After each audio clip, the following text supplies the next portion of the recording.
Today, we remember the 20th anniversary of the September 11th attacks. Most of us who were born before the turn of the millennium remember exactly where we were and what we were doing on that fateful day. A day that we will never forget. For me, it happened around 6:46 a.m. and I was getting up, getting ready, and going to class. I didn't find out about it until about an hour later, when I actually got to school. By then, both towers were burning. The full force of what had happened would come at me in waves over the next few weeks. I remember that time as one of a sort of dichotomy. There was fear, very real fear, all the time and all around me. So often I heard the same types of assertions put forth on why even the smallest of towns could be a ripe target for the terrorists to attack next. Everything from shopping malls to nuclear power plants were possible targets. Then there was the other side of that, the dichotomy I spoke of, as this wave of defiance and patriotism swept over the nation. You had people speaking in hushed tones of bombings and later anthrax, while the nation's flag waved proudly from seemingly every house and building. The nation coming together as it had not since at least World War II, to unite against a mostly faceless enemy. I'm not going to deny the darkness of those times as well, as attacks against even perceived Muslims spiked in the weeks, months, and years directly after. I won't gloss over this or paint it over in sepia tones. It was wrong then as it is now, and that type of hate, even then, was rightly condemned. Despite this, however, it very much was a time of unity in this country, a closing of the ranks against anyone who would dare to strike at us on our own soil. I find myself in these days, on this day in particular, as we mourn the nearly 2,700 people lost, almost pining for the weeks and months directly afterward. Despite the fear, there was a sense of strength and brotherhood to the country that I haven't felt since. Not divided by race, religion, or creed, but united together as Americans. I miss that feeling that I had then, that love and pride that I felt from this country in what felt like then, its darkest days. I wonder what the hell actually happened in the last 20 years that could have torn that unity asunder so completely. I know that the right will blame the left will blame the right, but is that all there is to it? Have we as a people truly allowed the feckless, lying politicians, the cowardly, disingenuous media to divide us so deeply? There have always been hot button issues in our country, from things like gay marriage to immigration. However, in these days, we can't even agree on something as basic as bodily autonomy. Many people I know would say that a particular argument is an old one, but I'm not trying to rehash that out. That's not for me to say on this channel. I have my views just like everyone else, and they don't fit neatly into either argument. Therefore, I won't even touch it. The reason for this particular video, however, was both to remember that day and to meditate on my feelings around it, and to bring to light part of the problem that we seem to be facing as a people and as a nation. And we are a people. We are a nation. Regardless of any other differences we may have, that is a fundamental sameness that we all share. We are Americans. Period. There are people that are out there right now that would tell you to focus on your differences.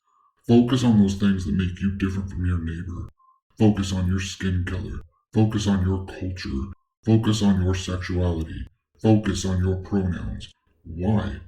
I mean, individualism is all good, yes. This is a nation built by individuals.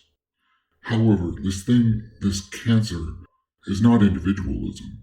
It is homogeneity. It seeks to divide us and then group us together into little boxes in an us against them mentality. You're this, but not that. You're that, but not this. I'm this and you're that, and that makes you unclean. Why? Why are we, as Americans, allowing these people to define us, to label us? When did labels become a good thing? Labels don't make anyone special. It's the way you act, the way you interact with those around you, the things you do in life and this world that makes you special. Not what you look like. The same people that would take away your individuality, that would label you and take away your pride, are the same people that would take the somberness out of this day of remembrance, Filling it with hateful rhetoric meant only to divide and sow hatred and fear. One such person being the internet personality Hassan Piker, who infamously stated during one of his live streams that America deserved 9/11. I'm sorry, I don't give a flying fuck about what possible context there could be around that statement. It was disgusting, despicable, and hateful, especially coming from the mouth of someone of such privilege and means only made possible in this country. Here's another one, the identity of which I've redacted, spewing hateful, racist rhetoric. Then you've got such luminaries as Ta-Nehisi Coates, who wrote a book in which he vilifies and flagrantly dehumanizes the first responders during the attacks themselves, later on to be given a job writing Captain America. Let that sink in. This guy wrote Captain America after vilifying first responders on 9/11. Of course, how could we forget about Rep. Ilhan Omar, who wonderfully stated, some people did some things. Isn't that fucking special? She should have lost her fucking seat in the House the moment those words were uttered. Now here's another one from a post-millennial article. Abrar Omesh is a member of a school board around DC, and she doesn't think that observing a moment of silence for 9/11 is appropriate. Bitch, do you live in this country? Do you prosper in this country? Do you consider yourself to be an American? If not, why the fuck are you even here? I would challenge any one of these fucktards to say those words to the faces of the victims, to the faces of their husbands, wives, children, parents who survived them, especially Piker and Coates. Those two are just vile human beings. Yet I digress. That's really the entire argument though, isn't it?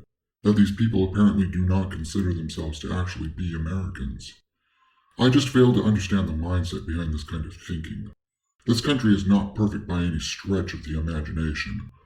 However, it is one of the very best in existence, if only for the freedom that we are supposed to be afforded by our Constitution. Every one of these people I've showcased here today is privileged. Privileged to live in this country where they have the freedom to be whatever they want, so long as they are willing to work for it. Privileged to have found success. Privileged to be able to spew the vile, hateful things that they say. I mean, one is even a United States representative. People like this are the reason that the united, strong country that emerged after a senseless and disgusting attack on our own country no longer exists.